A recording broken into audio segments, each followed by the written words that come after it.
Hello guys, so PBA update tayo. So, una pag-usapan natin itong trade sa pagitan ng Blackwater at Northport. Pangalawa, kay Richie Rivero at pangatlo kay Maverick Hamisi. So, una natin itong kay Gio Lalon, no? Kung saan ay merong trade involved dito si Gio Lalon ng Northport trade sa Blackwater. Tapos ang ipapalit nila na papuntang Northport ay itong si Justin Chua. So ayon dito sa nabasa ko ay still pending pa rin itong trade na ito, no, sa pagitan ng Blackwater at Northport. So siguro busy pa yung PBA dahil meron pa silang yung about dito sa Pure Blends kung i-approve nila na magiging part sa darating na 58th season itong Pure Blends, no? So yan muna siguro yung tinututukan nila bago itong mga trade na ito. So tignan natin, malalaman din natin kung ma-approve na itong trade na ito. So itong si Gio Lalon, kung sakali mapupunta siya sa Blackwater, kasi kapag sinasabi nila kapag napunta ito sa Blackwater, malamang mapupunta ito sa TNT. Kasi itong Talk and Text, TNT, suki yan yung Blackwater. So, tingin ko, mapupunta ba? May posible ba mapupunta si Lalon sa TNT? Siguro malabo, 50-50. Kasi if productive siya sa Blackwater at maganda yung laro niya, pwede siya i-trade. Pero I don't think si Lalon kukunin nila. Yung target nila baka si yung tina-target nila itong si Cedric Bearfield, no? Malamang, at saka si Christian David. So yan talaga yung tina-target ng TNT. So siguro hindi pa ngayon, no? So itong si Gio Lalon, still pa rin siya, no? Effective pa rin siya, no? Kahit ano pang mga issues na laban sa kanya, no, kinakaharap niya na binabatos kay Gio Lalon, pero still itong si Gio Lalon ay pa rin siya, no, maasahan pa rin, no, lalo na sa depensa. So nag-average siya nung Philippine Cup ng 8 points, 8 points per game, no. So medyo maganda pa rin yung laro ni Gio Lalon, no, kahit hindi kagaya nung nasa Magnolia pa siya, no, na talagang productive siya doon, no, at isa siya sa mga defensive guards ng Mags. So ngayon itong si Gio Lalon ay kung matutuloy yung trade, no, sa Blackwater, so Blackwater siya, no. Tapos itong si Justin Chua, so itong si Justin Chua palipat-lipat na lang ito ng team, no. So, San Miguel, Global Port, nagsimula siya sa Global Port, Northport ngayon, San Miguel, Barako ata to, no? Tapos Phoenix. So, ang magandang karir ni Justin Chua, yung gumanda yung karir niya, is sa Phoenix, no? Kung saan nag-average siya ng mga 10 to 12 points a game, no? Doon sa kasagsagan yun ng pandemic, yung bubble, no? PBA bubble. So itong si si Justin Chua ay injury prone na rin ito, no, si Justin Chua. So muntik pa ito naggilas na pala ito, no. Sandali itong si Justin Chua, no, nung nasa Phoenix pa siya. So diyan talaga yung maganda yung career niya. Tapos tinrade siya. After that, parang TNT ata yun, tapos nag-Blackwater na. So yan. Itong si Justin Chua, so siguro kailangan din ng Northport ng mga ng bigs. So ito yung siguro yung kinukuha nila, no, si Justin Chua. So balik siya sa kung sakali kung matuloy yung trade na yon, babalik siya sa Northport, kung saan parang unang team ni Justin Chua sa PBA. Veteran na rin ito. So yun. Tapos ikalawa itong si Richie Rivero. So pag-usapan natin. So ano ba nangyari dito kay Richie Rivero? So yung Converge, unang target nila makuha itong si Richie Rivero, no, mula sa trade. Kaso parang hindi matutuloy dahil itong si Richie Rivero mukhang pipirma sa Phoenix. Kasi nag-aalangan pa itong si Richie Rivero kasi dahil binabaratan siguro sa kanyang sweldo. Kaya meron kasing nababasa ko na magsisialisan daw yung mga players sa Phoenix dahil nababaratan sila sa sweldo, no? Binasa ko sa isang sikat na sports vlogger, no? Ewan ko kung totoo ba 'yon o kasi tinitira din niya yung team manager na si Paulo Bugia. So, sa tingin nyo? Ako naman opinion naman 'yan, no? So, magkaiba tayo ng opinion, no?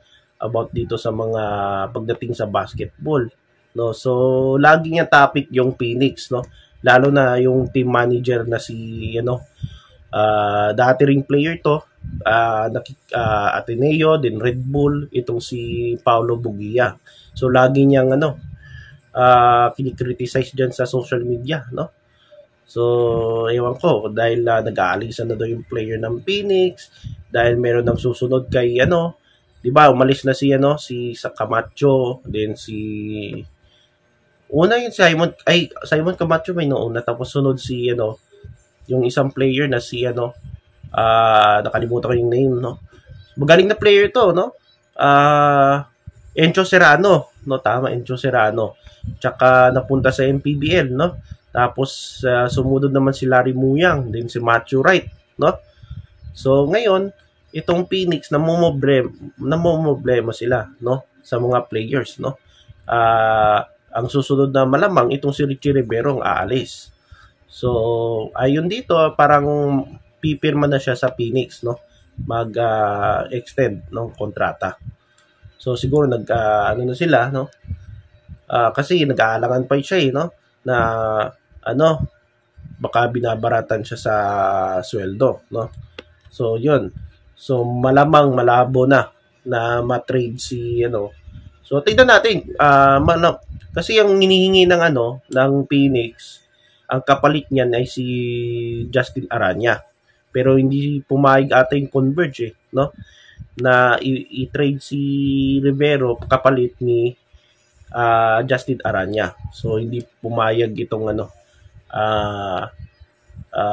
Converge dito. So ngayon, ang target naman ng Converge itong si Maverick Hamisi, parang babalik siya sa Converge. Dahil nung umalis siya sa Converge, hindi naman siya na-trade ata, no? Parang natapos yung kontrata niya. Siguro mas malaki yung offer yung Ginebra. So pumunta na siya sa Ginebra, no? Pagdating ng Ginebra, mukhang bumaba yung laro ni Maverick Hamisi, no? Dahil maraming star player yung Ginebra, maraming nagko-contribute din, no? So bumaba yung kanyang average. Kasi yung average niya sa nung last conference niya sa Converge, nag-average ata to ng 20 points per game.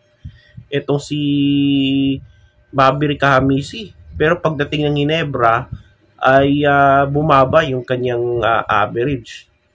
Palamang nasa 10 points below, no? Yung kanyang average ngayon sa Ginebra.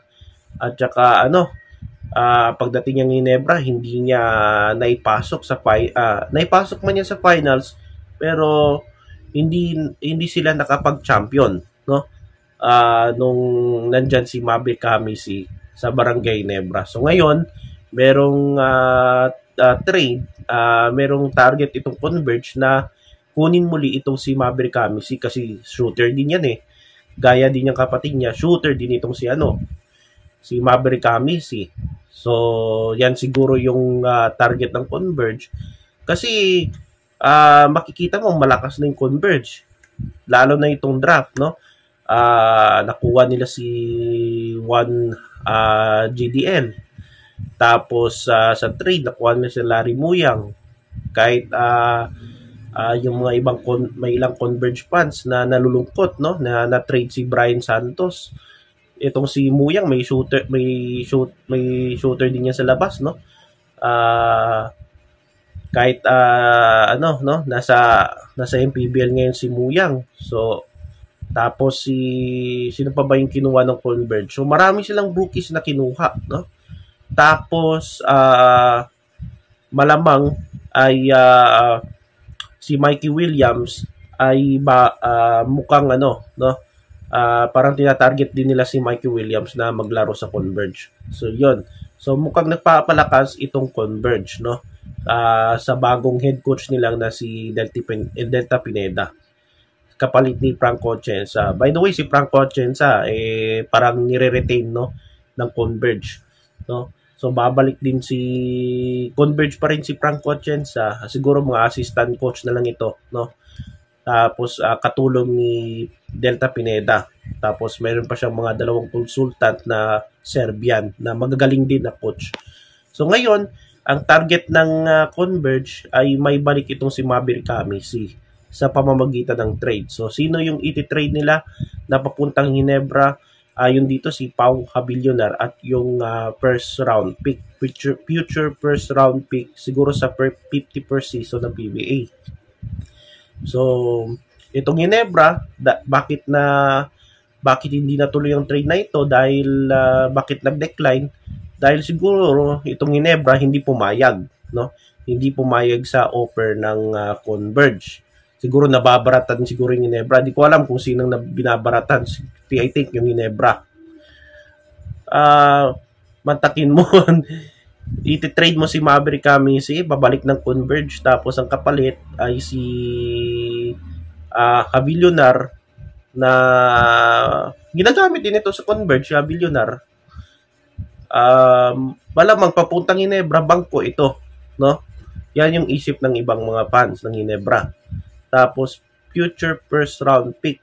So, depende yan kung saan magtapos ang Converge sa 50th season.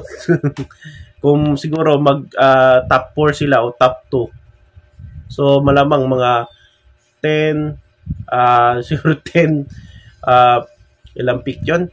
8 or 10 or 12 round pick, 12 draft pick sa first round. So, yung mga parang sa Anistol ba? Na number 10 pick, ganyan, 11 pick. O yan. So, yun ang mangyayari dyan. Parang nag-aalangan itong Barangay Ginebra. Kaya, siguro, na-decline ng Barangay Ginebra dito. Kaya, siguro, binabarat sila. Ano ba yung target nila? Kung ako sa Converge, pwede rin si Mikey Williams. Tingin ko, kahit walang Mikey Williams sa Converge, kaya naman nila. No? Malakas naman sila. Kahit kunin nila si Hamisi, kung babalik si Maverick Hamisi sa Converge sa pamamagitan ng trade, so pwede nilang ipalit itong rights ni Mikey Williams. Pwede siguro yan, no? Ang Ginebra papayag kaya, no? Na Mikey Williams yung papalit yan. I think papayag naman. Pero ang tanong, maglalaro ba si Mikey Williams? Ginebra yan eh. Of course, very established na team na yan, no? At may fan base pa. Tapos, siguro malaki din sweldo mo dyan, no? Yun ang iniisip ng Barangay Ginebra. So, yan yung ating update dito. So, yung pagbabalik sa ni Hamisi sa Converge, hindi natuloy, no? Dahil, yung Ginebra, baka nababaratan siguro, no? So, yun guys ang ating basketball update sa araw na ito, usapang PBA. So, paki-subscribe ang aking channel. So, maraming salamat guys.